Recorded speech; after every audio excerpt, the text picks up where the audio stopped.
Hi, everyone, and welcome to this webinar entitled Bringing Emotions to Life, Increasing Emotional Intelligence.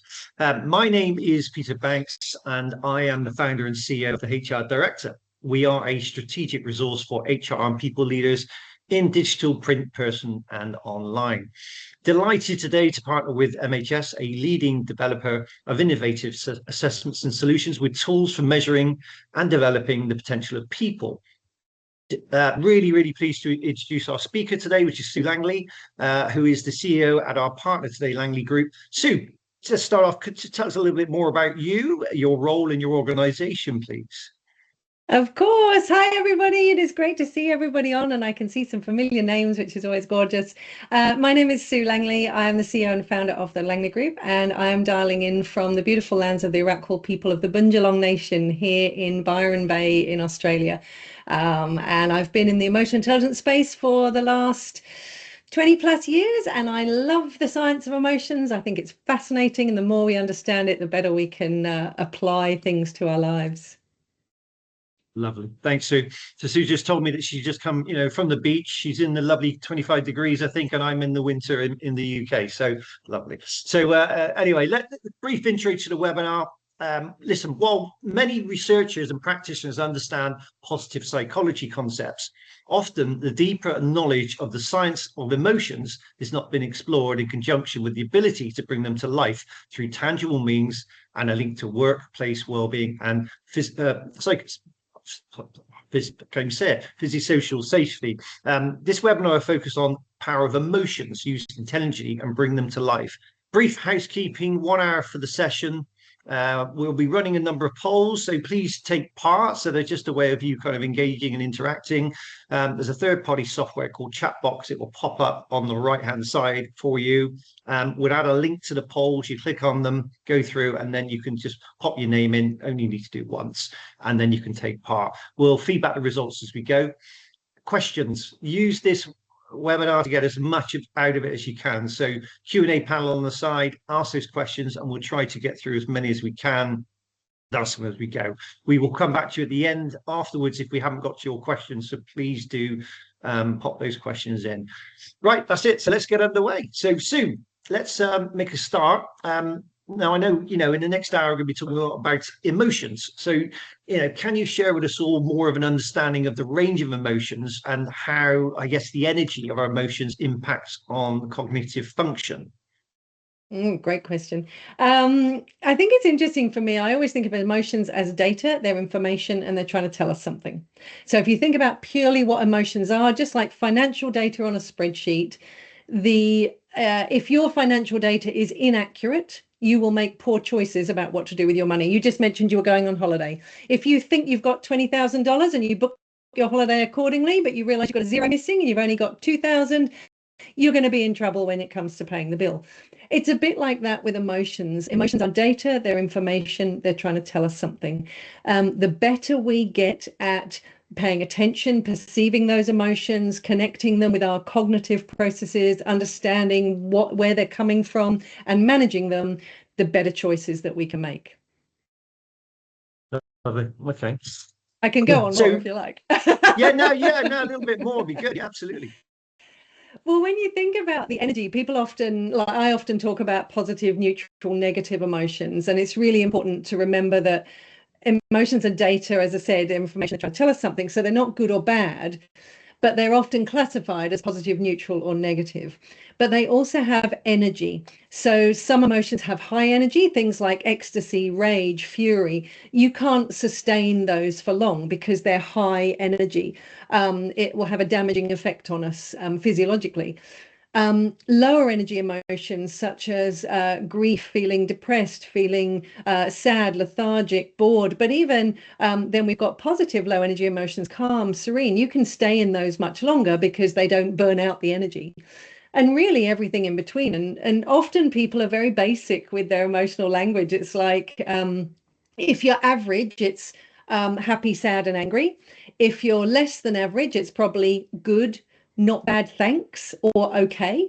And if you're more fluent in emotional literacy, you've probably got nuance in that you can understand the difference between intrigued, interested, curious, etc.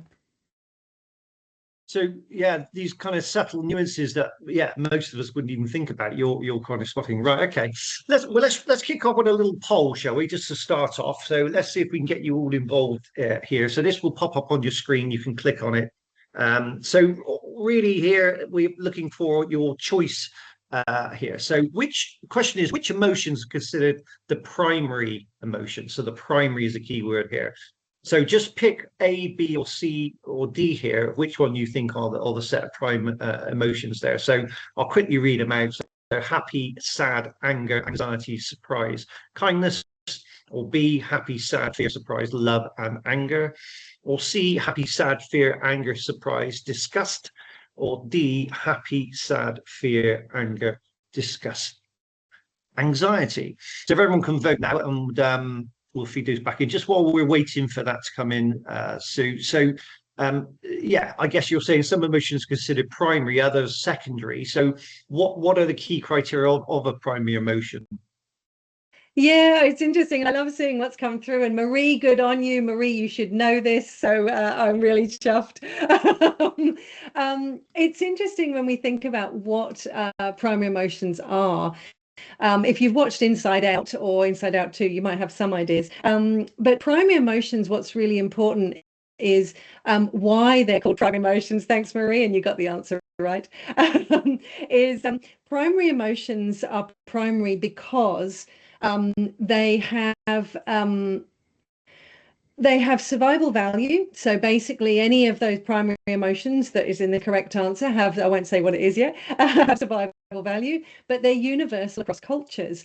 And this is why I love the science of emotions, because although we are all individuals and we're all different, and although there might be cultural elements that are often called display rules in the science, the thing that we do know is there are universal elements. And the way I always describe it is there is not a single country in the world where this means happy. Yeah. They're universal. We recognize them. Yeah. So okay, did everybody get the right answer, Peter? Let's have a look. Hang on, just disappeared. Here we go. So 13% A, 50% B, 22% C, 16% D. So Sue, what's the correct answer? Well, the correct answer is C. So congratulations, Marie and Rachel. They put that in chat. Absolutely. And the reason B is a bit of a furphy, really, for those of you who put B, is love.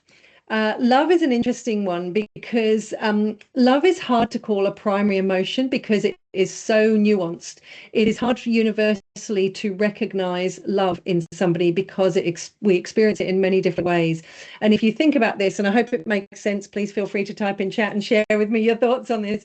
But the love you feel for your partner compared to your children, compared to your parents, compared to your siblings, compared to your friends is very different. So it is hard to say there is a face like this we know is anger, that we know might be fear, and that might be happy, etc. But love, because it's so nuanced and it can apply in so many different ways, doesn't count in the primary. Ah, there you go. There you go. We're all learning something today, Sue. So let's talk about these emotions being linked to our body and brain. So how can we use our emotions through physiology to generate outcomes, both, I guess, cognitive and relational? Yes. Yeah. So one of the things that people often don't get until they really understand emotions is that emotions influence our cognition, whether we like it or not. And if I ask everybody that's sort of listening in now or listening to the recording, just think about yourself when you're in a bad mood, or think about yourself when you're in a good mood. You will think differently. You will get more done. I know myself, some days, today was a really good day. I was powering through things today. I didn't even need my to-do list. I was on the roll. I was getting my book chapter written for David Caruso. I was doing this, I was doing that. I was like, woohoo, this is all good. And I was really on a roll today. And I didn't need my to-do list. But on the days when I'm having a bad day, I am really good at procrastinating. I can't think clearly. I can't necessarily make decisions on what I should be doing first, second, third, etc. If you translate that into a leadership perspective, we know when people are experiencing stress and overwhelm, it changes basic neurochemicals in the brain, etc., which means we are not as effective at strategizing, making good decisions, etc. People who are high on emotional intelligence, particularly on the managing branch, so the managing domain of emotional intelligence, tend to be much better at strategic thinking and long-term thinking, because they can hold back on the impulses of the moment of what I feel like doing right now, and no, I probably shouldn't, but I really want to, and they can think about what the bigger picture is, etc. So we know that our emotions have a huge impact on people's ability to make effective decisions, to problem solve, to be creative, etc., etc. But then if we think then about the physiological perspective, when you experience an emotion, so remember I used the term emotions are data, they're information, they're trying to tell us something. Well, the way that we get that data is through our physiology. So if you imagine you're driving along the motorway and you are chatting away or singing along to your favorite song or whatever and then you see a flashing light in the distance, you will immediately experience some data where you might get a little sweaty palm, your heart may race a little bit, your breathing might speed up, and all of that will happen in microseconds before your eyes even drop down and your foot comes off the accelerator, just in case you're speeding. Even if you're not, you won't have registered you're not speeding until all that physiological stuff has happened. Now, if you imagine that's happening all the time. So one of the ways I did my master's in neuroscience and leadership, so I like talking about the brain involved in emotions. But if you think about the physiology, it's data transfer of information, if you like. You're getting all that data from your body all of the time that's trying to tell you what's going on. And we ignore it at our peril. And one of the things that we often find, particularly in the business world, is people only notice they're stressed when they kind of have a mental health or a physical health challenge, but their body's been trying to tell them for a long time. And one of the things, and I don't know if she's on here, but my lovely sister and I, when we were very young, clearly I was into emotions when I was younger, and we had this saying that we would always talk about emotions as feather brick truck, as in, initially, if something's off, it'll be like somebody's tickling you with a feather and it's just letting you know something's there. If you don't pay attention, it'll be like your body throws a brick at you and says, oi, come on, pay attention. If you still don't pay attention, it's like getting hit by a truck.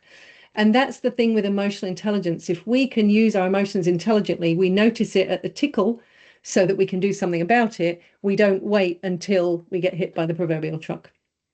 Yeah, it's that classic, preventative, isn't it? Kind of seeing those signs early and listening to them and acting on them. So, yeah, okay. Yeah, but a lot of people don't pay attention to that interoception, what they call interoception, which is going within. And I've had to get better at it over the years. I've trained people. One particular lady, we did an exercise in the room, and she just went, no, didn't feel anything. And I'm like, unless you have a neurological disorder, your body is sending you data. You've stopped listening, which we often do as we get into adulthood. We stop listening, stop paying attention. And she went away, and I remember one of her actions out of the end of the 2-day program was to try and work on her physiology. And I didn't even think anything about it until about 6 weeks later, I get a WhatsApp message from her saying, I felt something today. And literally every day when she'd been walking her dog, she'd been practicing trying to experience emotions. And I think that's pretty cool. Brilliant. Okay, so just any questions, please just pop them on the Q&A and I'll pop them to Sue. So we'd love to get your questions in. Okay, so you mentioned the term emotional labour to me. So, can you explain what this is? And I think the impact, again, I think we touched on a little bit there on mental health and well-being. So, give us a flavour of that, Sue. Yeah, emotional labor is, so as you mentioned, I sort of spend a lot of my time in the positive psychology, emotional intelligence space. And to me, they're sort of two halves of the same orange. You can't take well-being and emotional intelligence apart, because if your well-being is higher, it's probably not because life is perfect, but because you are better at handling the emotions that come up when adversity hits. But if you think about emotional labor is something that's been studied for quite a long time, and it's particularly prevalent in any role that is service orientated or customer facing, etc.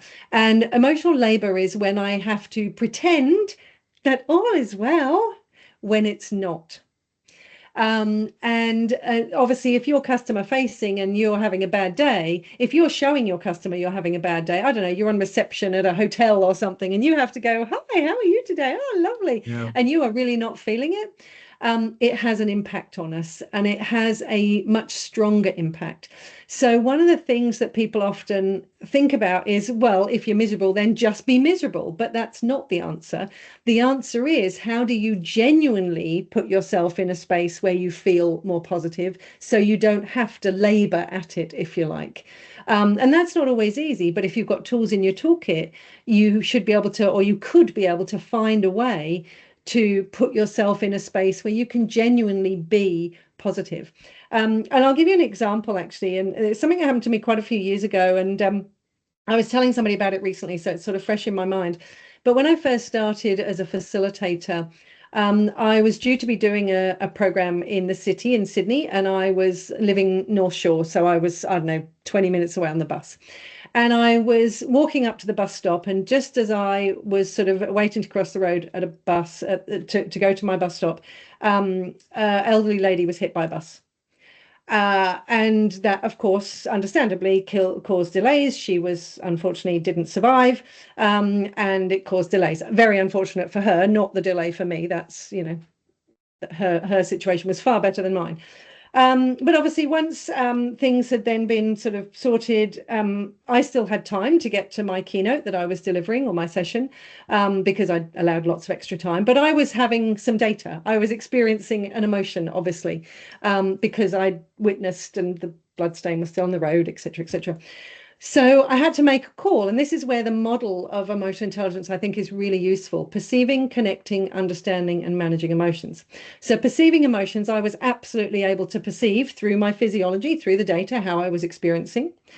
I could then connect. So connecting emotions is connecting my emotions to say, oh, this could be impacting how I'm thinking and how I'm acting, because I am probably not at my best to be able to inspire people and be charismatic on stage, etc.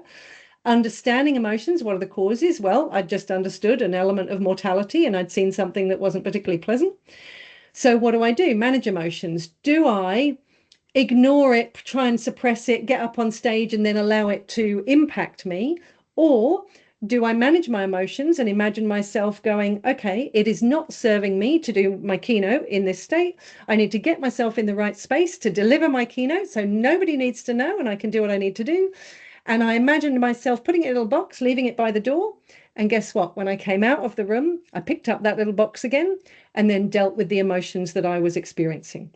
Whereas many people would do the keynote and then suppress, and not go back and deal with it, which then causes you problems later. Right. Well, some example. Yeah. Okay. And is there, you know, in terms of this health and mental health and well-being, which is obviously a major issue in today's, you know, I think very anxious world, quite frankly, you know, is there what kind of research is there? Is there research on this as well? Oh, massive research. I mean, in the last 20 years, the whole research around positive psychology and well-being, particularly workplace well-being, there's a great organisation in the UK run by Jean-Emmanuel Deneuve and others on positive psychology and well-being at work. So it's a huge impact, because if you think about emotions, we feel them in our body. And there's a good question from Melanie in the chat around the feathers. And if I sort of come back to that, the physiology is noticing the physiology in me. If I can notice it early, I can put the tools in place in order to be able to handle it, to deal with something, to have a conversation, to put some boundaries in place, to take the time that I need. And I'm not necessarily going for the you know, I do believe in being kind to yourself and compassionate, but not the sort of self-indulgent compassion that says, oh, I'm feeling a little upset at the moment, I need to take forever. You know, sometimes you just got to do your job. I genuinely mean managing your emotions, because then managing your emotions enables you to show up more frequently, or put boundaries in place that says, right now, I can't show up more frequently as the best version of me. This is the boundary that I'm setting in place. And I often talk about, with Kristen Neff's work, around fierce self-compassion. Fierce self-compassion is not the indulgent compassion that says, I'm sad and I need some space, etc. It's, do you know what? I'm sad. This is why. and this is what I'm going to do about it. Or I'm anxious, this is why, and this is what I'm going to do about it. And that's why the pure model of EI, I think, is such a good tool, because I'm not saying it's easy, but it's very simple. When you understand the 4 abilities, it's very simple. And I think if I can just pick up on sort of Melanie's question and sort of weave that in, this recognizing the sort of the feathers, it is often about that interoception of what is going on in your body. What is going on when you find yourself staring at your screen and you can't really figure out what you're meant to be doing next? What is it when you can't prioritize? That's basically telling you that your level of fuel, if you like, and that's a whole other conversation, but your fuel, your energy in your brain is not working as well. We need to notice these. One of the things that I often say to look for from a sort of well-being perspective is notice any changes in behavior, in how people are showing up. Look at their physiology. I remember I had a gentleman walk into a room once, 17 people, all senior leaders. There was only one gentleman who was only a couple of minutes late, but even when he walked into the room, I could tell by his physiology he was not in a good space. I chatted to him later, and ironically, the HR I flagged with the HR lady, and I said, I'm a little concerned about him. She said, yeah, we're thinking of taking him off the high performance session program because he's just not up to scratch anymore. He was brilliant, but he's not anymore. And I'm like, whoa. And by the time her and I had had a conversation, she sat there and she went, I've done this to him, haven't I? Yeah. Like, yeah, maybe. But a conversation was had. His role was reconfigured back to something that he really loved, that played to his strengths, and he started to flourish again. But you can, to Melanie's point, you can see it in somebody by paying attention to their physiology, pay attention to your own, what you're noticing about your mental fogginess now and again, and not because you're drunk or hungover or anything like that, but just because those emotions are becoming cumulative, if you like. Yeah. And it's reading those, isn't it? And understanding them and not making the wrong assumptions as well, isn't it? So okay. And Peter, you just said about reading them. I think that's a really interesting one, because often if people have read books that sometimes say, don't cross your arms because it means you're defensive, I'm like, oh, come on. Maybe I'm just cold. Maybe, I don't know, women on the call, I'm resting my bosoms. Who knows? There could be a whole range of reasons. So be careful that we're not reading that into it. But what we know is from a face perspective, your face will involuntarily move when you're experiencing emotions. So watch for those more so than set body language. Yeah. And so on that note, so what can you give us some examples of universal and individual emotional triggers that are most common then?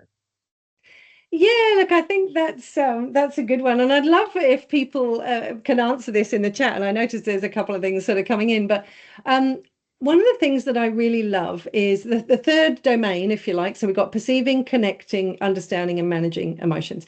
Understanding emotions is understanding the causes and triggers. And one of the things that I think is useful is that the primary emotions have universal triggers. And again, it doesn't matter who you are as a human. You will, if you experience that trigger, you will experience that emotion. So if I think of an example, and I've got my cards in front of me, so I'm going to use sadness. So if you think about sadness, the primary trigger, the key trigger to sadness, that primary emotion, is loss of something of value.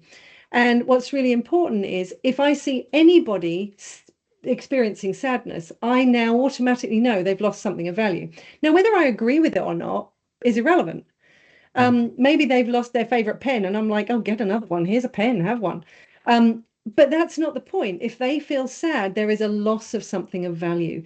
And this is why two people can experience the same thing, and one experiences sadness and maybe one experiences anger, because it's the of value to you. And obviously, the greater the thing that's of value that you've lost, the stronger the sadness. So you might go to grief-stricken, might be if it's a loss of your favorite person, but you might be just a little blue if you have lost something that's, like your favorite pen potentially. So sadness is loss of something of value. Happiness, so I've always got my little cards with me. Happiness is you've gained something of value. Things are going your way. Things are working out. And again, the of value is important here. because you might actually, I'll give you an example. And this was from when I was a leader in the UK. So I was in the travel industry before I emigrated to Australia in the UK, and I was an Australia-New Zealand specialist. And because I really valued learning and doing courses and things like that, that made me happy. When my boss gave me a course to do, it was an IATA diploma in travel, and I thought that was really cool. So when I became a manager, I offered it to all my team and really encouraged them. And there was one lady, and I'm still in contact with her today. Her box sat under the desk unopened, her box of books unopened for 6 months, because it didn't make her happy, because it wasn't of value to her to learn. So again, we need to understand that when the workplace is what makes you happy might not make me happy, because it depends, it's of value to me. If you think about anger, so there's a few words here, but anger is in here somewhere. If you think about anger, anger is I am feeling blocked from something I value, or something or someone is standing in my way. Now, often when people experience anger, they experience at someone, as in I'm angry at them, whoever them are, because they have stopped me doing certain things. But actually, sometimes I can get in my own way. So I might feel angry at something, but actually, am I not putting boundaries in place? Am I not speaking up? Am I not doing something? Am I not taking a stance on something? So sometimes we've got to pay attention to anger. Fear, if we think about fear, I've got somewhere here, I don't know where it is, I've got terror and panic and a whole bunch of others. But fear is, people mainly get, it's physical or psychological threat. And most of us, fear is a psychological threat, because most of us aren't in roles that has a physical threat every day. But again, if you think about what fits under fear, things like anxiety, worry, nervous, etc., etc. So there's a lot of that goes on at work. People get anxious, and we're going to get downsized, am I going to lose my job? That's fear. That's a psychological threat. Then we've got surprise, something unexpected has happened. And then we've got disgust, which is one of my favorites. Those of you who know me, you know this is one of my favorites. Disgust I love because it's underestimated. We think disgust is quite a strong word, but disgust, high energy disgust, is hatred. Low energy disgust is boredom, apathy. So think about that dimension for a moment. The trigger for disgust is something or someone is offensive to me, or my rules or values have been violated. So me personally, at the moment, I occasionally experience anger and disgust at some of the things that I see going on in the world. I won't go into any more details than that, but because it's unfair, fairness is one of my top values. It's up on the wall here. And when I see things that are unfair, it's blocking me from something I value. I believe in fairness. And also I feel disgusted because it's a rule that has been violated for me. But the reason I think disgust is underestimated is because many people at some point in their lives, particularly their working life, if they've been doing it for a while, might end up feeling bored. As in, I'm not feeling challenged anymore. That's low energy. Things are offensive to me. And what people often do is they want to throw it all in and do something new. But actually what that data is telling you, if you're bored, is that maybe it's time to stretch yourself, challenge yourself, look for ways to add value in a different way. You don't necessarily have to throw it all in and give it all up. Brilliant. Question then, Sue, just coming from Marie. So any tips about how to help others notice their emotions? So if you notice them and they are not in the workplace. Yeah, it's a really good question. Thanks, Marie. I can picture your face. It's an interesting one, because it depends on your relationship, I suppose, about how you can help people do this. If you have a reasonable relationship with somebody where you can identify it, one of the ways that I've found has helped me is to start by saying, I may be wrong, but I sense that you are frustrated, anxious, blah, blah, blah, blah, blah. And I might put it out there. And usually people will deflect first of all. They'll go, no, I'm fine. If I still keep seeing it, again, with a little smile on my face, I'll say, I may be wrong, but I'm getting the sense, blah, blah, blah, blah, blah. And I remember one lady in particular, when I did that the second time, and it was anger that I was picking up in her, and we were having a coaching session. And I said it for the second time, and she went, "Boo, I am," and burst into tears. because she felt like a failure and blah, blah, blah. She'd been brought in to fix a particular team and it hadn't worked, etc. And yeah, Marie, I wouldn't tell them what they're experiencing, but I would put a word out there. And the reason that I'm saying that in answer to Marie's question is the fourth domain on the Mesquite 2, the abilities-based test, is managing emotions. And one of the things that we know about managing emotions is if you can put a word to it, a label, and this is work from Matt Lieberman, a social neuroscientist, who found that if you can label your emotion, you actually trigger a part of your brain that sits roughly about here, which is your right ventrolateral prefrontal cortex, and it acts as a seesaw effect with your amygdala. So when I use that part of my brain to label my emotion, that energizes and my amygdala starts to calm down. Now, think about that in answer to Marie's question. When I say to somebody, I may be wrong, but I'm getting the sense that you might feel angry, anxious, blah, blah, blah, blah, blah. I'm just putting a word out there. The minute I put a word out there, whether I'm right or whether I'm wrong, their brain then goes, yes, I am. I'm angry, or no, I'm not angry. I'm anxious. But I have just helped them put a word to it. If you, depending on your relationship with the person as well, this is what I do. I have my little pot of emotion cards. So these little kit of emotion cards, they literally have 150 emotion words on them. They're all color coded of positive, neutral, negative. But this little kit, I used this for my husband recently, Marie, to your point, is he was having an emotion a few months ago and he was just, I got the sense he was grumpy. I would have put just grumpy to it, but wasn't sure what was going on. And for me to go up to him and say, you seem grumpy, probably not going to work. So I said, are you okay? He was, yeah, I'm fine, I'm fine. I said, would you like these? And I popped them on his desk. And I came back and he had 8 words lined up and they were all like really, really negative. But when I spoke to him, he was fine because he'd taken the time to go through the words. And by doing that, it made him put a word to how he felt, which meant he didn't know, but I knew his brain was then doing that seesaw thing. So that's the sneaky way, Marie. Very good, very good. Right, listen, we'll move on a little bit because it's time. So let's run our next poll. So this one again will pop up as a link. So have a go at this one, could you please? So a list of words here that are related to anger. And I know Sue's ventured into that a little bit. So your job is to put them in a ladder of intensity from least to most. So you've got 4 options here. A is irritated, annoyed, frustrated, upset, angry, mad, furious, enraged. B is annoyed, irritated, upset, frustrated, mad, angry, furious, enraged. And C, frustrated, annoyed, irritated, angry, upset, mad, furious, enraged. And D, annoyed, irritated, frustrated, upset, mad, angry, furious, enraged. So just whilst we're waiting for that one, Sue, any other things? I mean, another example of an emotion, or I don't know if you cover them all, but just while we're waiting.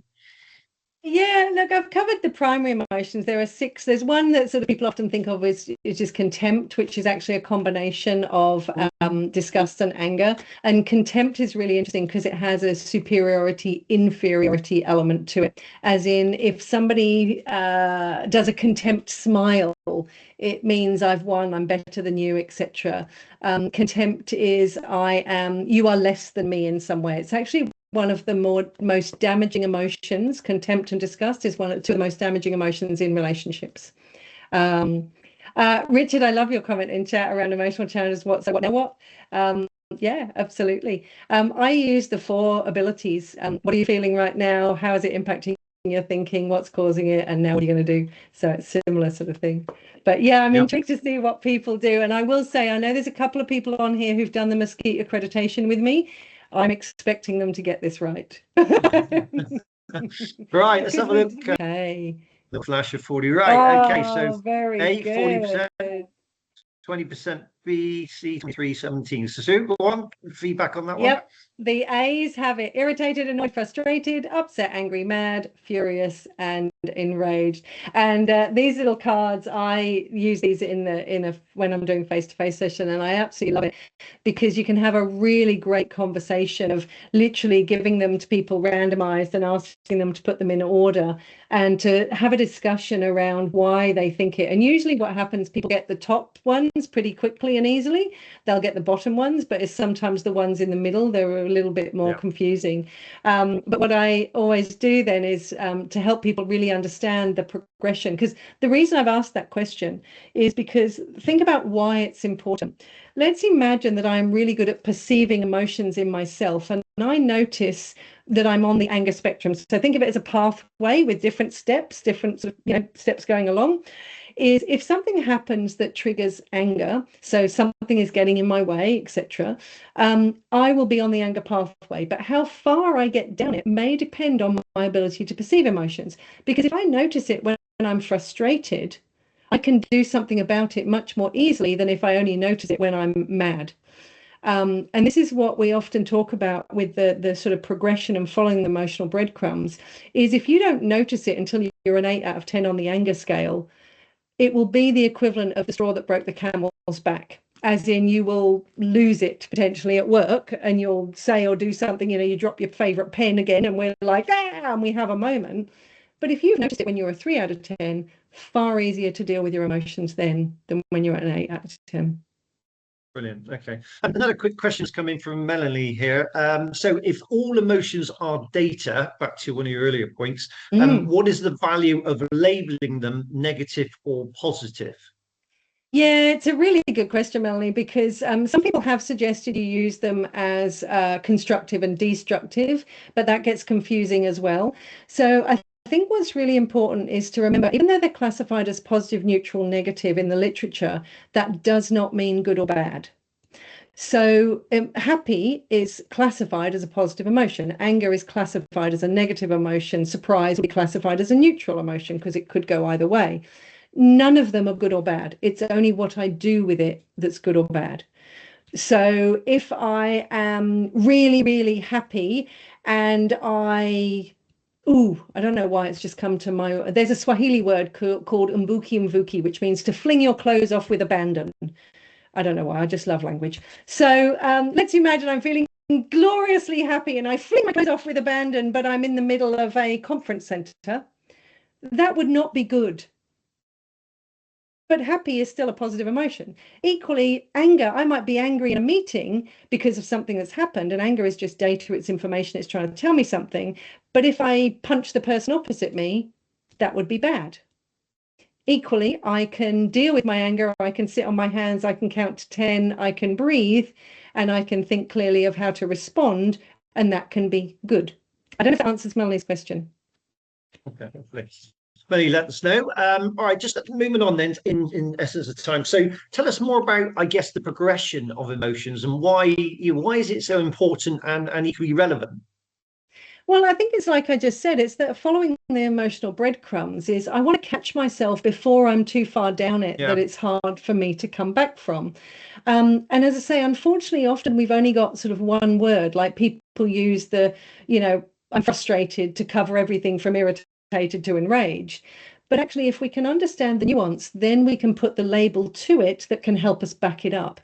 But what is important is, and this is again back to understanding emotions, is let's imagine that, and I'll use an example that I often use, is let's imagine you're at work and you really want to leave on time today because you've got something important that's happening. I don't know, something in your family or something you really want to get to that's really important to you. And you really need to leave at 4:30 today because you promised yourself you're going to get to this thing. But even in the morning, your emails are backing up. You're getting more and more stuff coming in. It gets towards lunchtime, you don't feel you've made much progress with your to-do list or some of the projects you're on, and then somebody comes and asks you for an assistance, and then your boss drops something else on your desk and says you need to prioritize that. And you might find that come 4:30, you are sitting there seething because I'm never going to get away. This is ridiculous. What they expect me to do. And you're literally having that moment. If you were able to back it up and go, okay, even by lunchtime, I was feeling frustrated because I'm potentially being blocked from leaving on time today, and that's important to me. If I don't do something, I am going to continue down the anger pathway. And as soon as you recognize that, it makes it easier to go, okay, I need to put something in place now and make some choices. What am I going to say? Am I going to, when my boss drops that extra thing on my desk, am I going to say, well, can you just hold on one sec? Happy to take it on. What am I dropping off to get that done? Whereas when we're in that heightened emotional state, we don't say that. We just sit there and seethe. Yeah. Perfect. Okay. And are there, this obviously I think you're giving some really practical guides as well here. So are there experiential sort of activities that can be used, I guess individually and in groups to improve learning about emotional agility and the power of emotions in a, I guess, there's a lot of fun coming from you, I think, fun and evidence-based way. Yeah, well, everything I do is based on the science of emotions. And again, those of you that know me, I know there's a few of you on here, and a couple of my team are on as well, is everything we do is based on practice, and it's designed to be interactive, fun, practical, that you can really use it on a day-to-day basis. These are tools I use myself. As I say, our intensity cards are ones that I love. I will spend good 45 minutes working through these with people to actually really understand how emotions work. And it brings it to life because people can experience it. And even on the backs of all of these, it's got facilitation questions. What can you do to increase or decrease, depending whether it's a positive or negative emotion, this emotion? What external things might cause this emotion to increase? When is this emotion useful to you? So actually being able to explore experientially how it works. We do a lot of stuff, as I say, with our emotion cards. We often use our Inspire Action cards, because some people, so our Inspire Action cards have images on one side, and they have inspirational quotes on the red ones, and you can play cards with them, and they have actions to do with positive psychology and emotional intelligence on the black ones. And we use these a lot in programs, whether it's leadership or EI programs, because often people can't express how they feel. If you just ask somebody, how do you feel right now, you'll probably get a very socially constructed answer of like, yeah, I'm fine, or yeah, good. But actually, to be able to get more nuance for people of how do I actually feel, sometimes the cards can work really well, because I can say, okay, choose a card of how you feel right now. And you can say, I feel fired up, I'm energized, I'm ready to go. Or you can say, actually, I'm struggling. I'm really struggling right now. I feel like I'm climbing a cliff and I'm not getting anywhere. That way can really help people bring those emotions to life in a way where they're talking about a card, not themselves. So it's a safe way of having a conversation about emotions. Other things that I do lots of experiential things with your physiology of getting people to feel an emotion, which can be quite creepy for people, but it's kind of interesting, or inducing emotions in a particular way. And all the time, I have clients that I work with all around the world, and I get people, in fact, there's a financial services client that I've worked with every year for, I don't know how many years, and doing some stuff in Asia with them this year as well, is every time I've got 50 or 60 people in the room, mainly men, because that tends to be the bias in that particular industry. And at the end of the 2 days, they always say to me, why do we never get taught this stuff? They get taught all about financial modeling. They're smart people. They get taught about business. They get taught about all these different things to do with money. And yet, when you are working with somebody to do with money, there is always emotions present, and nobody teaches it. Yeah, very true.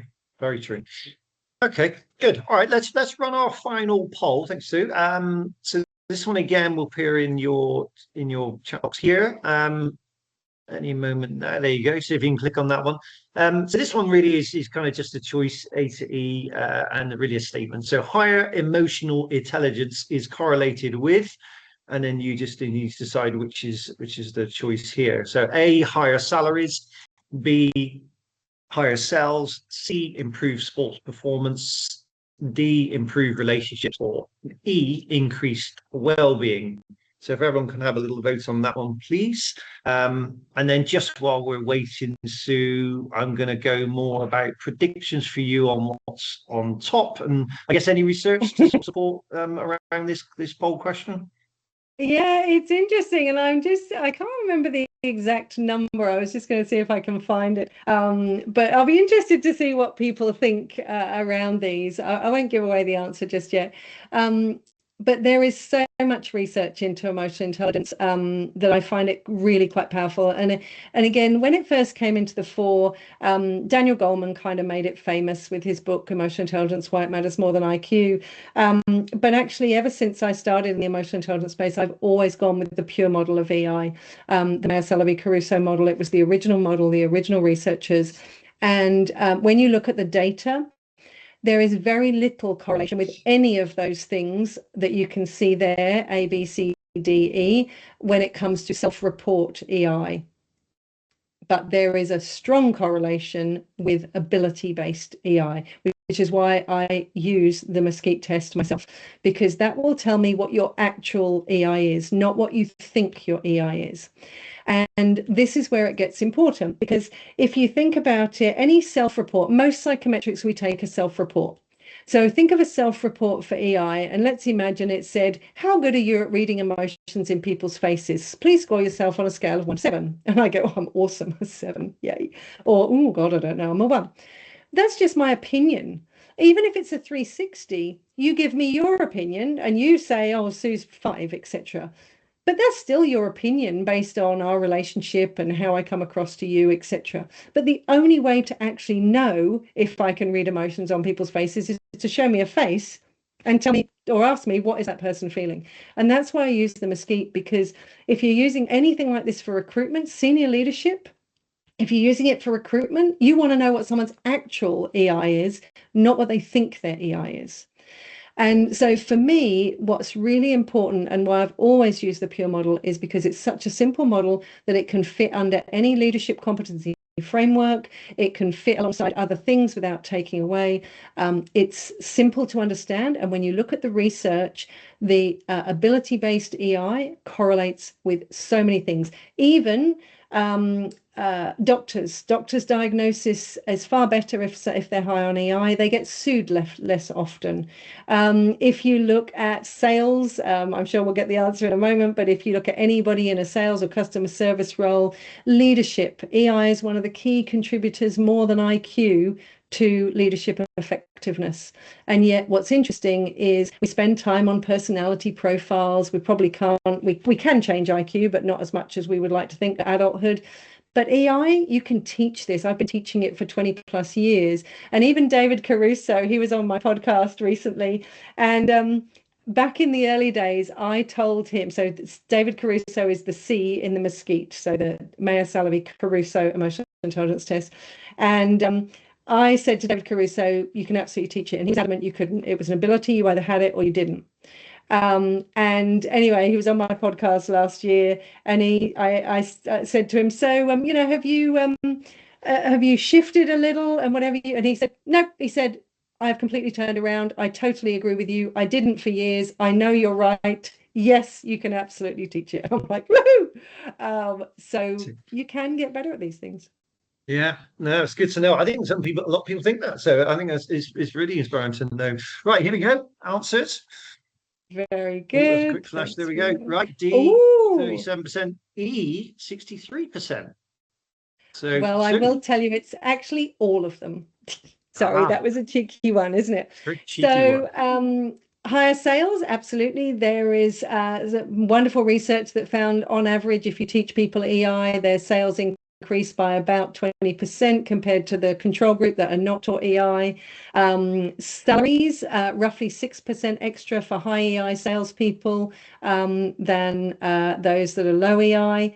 So it'll help you earn more. Sports actually is one of the ones where people often don't think it is. And interestingly, I'm doing a lot of work with the Australian Institute of Sport at the moment about improving their emotional literacy and their wellbeing literacy. And they know that once you get to elite sports performance, it is the emotional component that becomes way more important than the physical component. Lovely. Okay. Just a quick question now, which I'm sure we could do afterwards, I think, Sue. Are we able to share a link to the EI test that people can take, and we can share that resource afterwards, could we? Or well, if my colleague Rox is on, I can't see the chat anymore. For some reason, I'm not getting anything come through on chat. But if my colleague Rox is on, she can send the link where people can complete it, or they can just reach out. Rox can put her email address in the chat, and people can reach out to us if they're interested. Yeah. I mean, we will share resources after for everyone anyway. So you know, that don't worry about that too. It's there anyway. So great. Thanks, okay. Rox, all right. Gorgeous. So again, any other questions, please do keep sending them through. Okay. So let's just well, I think we're nearly there, aren't we, really? So I guess let's look at, to sum up, I think, Sue, I mean, we've got a little bit of time. I hope we get a few more questions in. I guess what would be useful sometimes with these is maybe three or four core tips of how to implement a successful emotional intelligence program for everyone? Yeah, look, I think that's an interesting one. Is emotional intelligence for me, because it underpins everything else, probably needs to be woven into many things, whether you call it emotional intelligence, well-being, flourishing, whatever you're doing, should be embedded in your leadership development, etc. But the way I often see it embedded is, I don't know, we're going to do 90 minutes on EI and we get you to take a quick self-assessment or 360 and we teach you the model, usually the Goleman model, and that's it. Whereas if you really want to implement teaching EI, think of it more strategically as emotions influence everything that we do.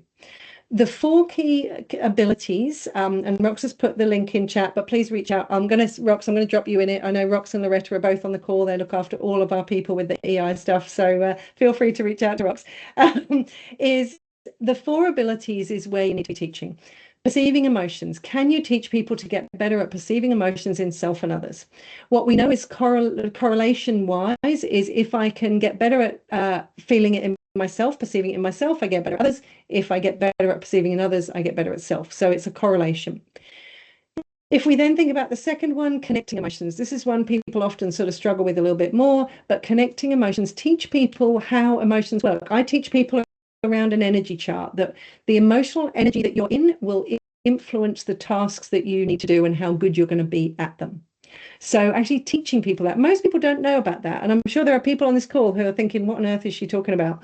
But teaching people about how your emotional state influences your ability to think cognitively so that people can then choose their mood to suit their task or their task to suit their mood.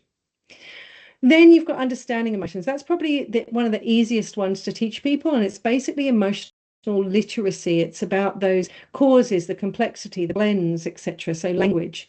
And then the fourth one is managing emotions, which are lots of different strategies.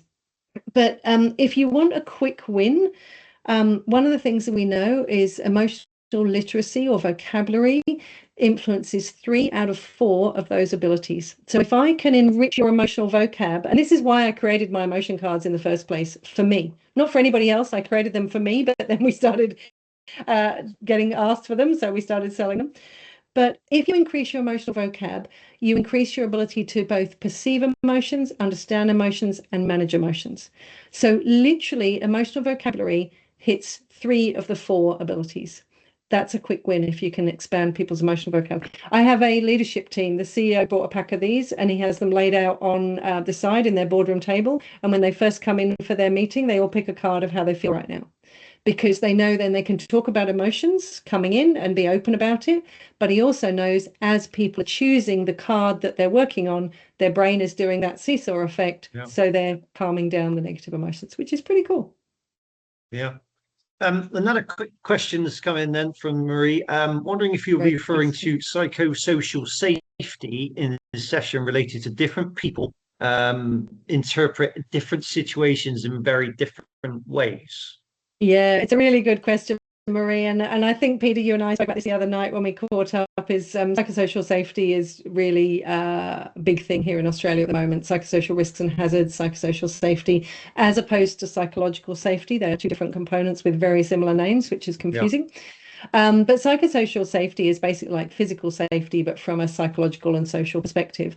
And emotional intelligence underpins everything in psychosocial safety. So Marie, to your point, I did a speech at the Psychosocial Risk Conference last year, and basically emotional intelligence was the underpinning factor, because absolutely people interpret different situations in different ways, but somebody who is more emotionally intelligent is at least going to be able to have a conversation around that, about what's going on. And if you look at the psychosocial risks and hazards that are around, and depending on which model people are using, 12, 16 or 17 potentially, all of them have an emotional component, because to Marie's point, there's a perception. Like job clarity. Anybody in HR will know that when somebody starts asking you about job clarity, it's because they're not happy. Somebody who's happy is not asking you about job clarity because they're happy. Even if they haven't got clarity, they're doing it. So they know what they're doing. They don't need a job portrait or a role portrait, etc. It's the people that are unhappy that are asking about that. And these are the sorts of things that sort of come up. But leaders who are more emotionally intelligent are able to have those conversations. They're able to sit with the discomfort of those conversations. And that's why certainly here in Australia, leaders now can be sued from a psychological safety or psychosocial safety perspective. So leaders have got to get better at emotional intelligence. And also, sorry, one more thing, and I know this is going off Marie's point, but it's part of, I often do a keynote on the future is human, and I talk about sort of future in the AI type world, is emotional intelligence is always going to be there. And the thing that I like people to think about is, everybody listening, I'd like you to imagine that, I know this is a bit depressing, but I'd like you to imagine that you're poorly and you're in hospital, and you are maybe towards the end of your life. It's your last few days on this earth, and you are potentially experiencing all sorts of emotions, and you're potentially experiencing pain. I can guarantee you do not want an AI companion chatting to you. You want a human to hold your hand. That for me is where emotional intelligence gets important. Think about, go to the other end of the spectrum, and I don't know, you're taking your child to the first day of school and you're holding their hand and you give them a hug goodbye. Emotional intelligence is absolutely essential to who we are as humans. Sorry, that was a tangent, Marie. Thank you. No, that's really good, Sue. I mean, I think we're going to wrap up really now. But I think any other questions, just fire them in very, very quickly before we finish up. But yeah, I mean, I think it's made us all think massively today. So thank you for a fantastic webinar. I really learned a lot myself, I must admit. So it's been terrific. So if there's no other questions, then we're just going to kind of wrap it up a little bit. And we hope you found this webinar of real interest. And learn how bringing these emotions to life by using expertly designed tools and experiential activities can increase real-world application. Sue, thank you so much for your insights, experience, and knowledge, and also for MHS and Langley Group for partnering with us. There is a recording. We don't do too much to it. We'll get that to anyone who's kind of joined us today, and I'll reach out to Sue to get some links of some of those resources we've talked about today as well. And thank you all for sort of watching, joining us, and taking part. And I hope you can join us for another webinar in the near future. So thank you, Sue. Thank you so much. And bye for now. Thank you, everybody. It's been great not seeing you, but great seeing you. Thanks, Peter. Bye-bye, everyone. Bye.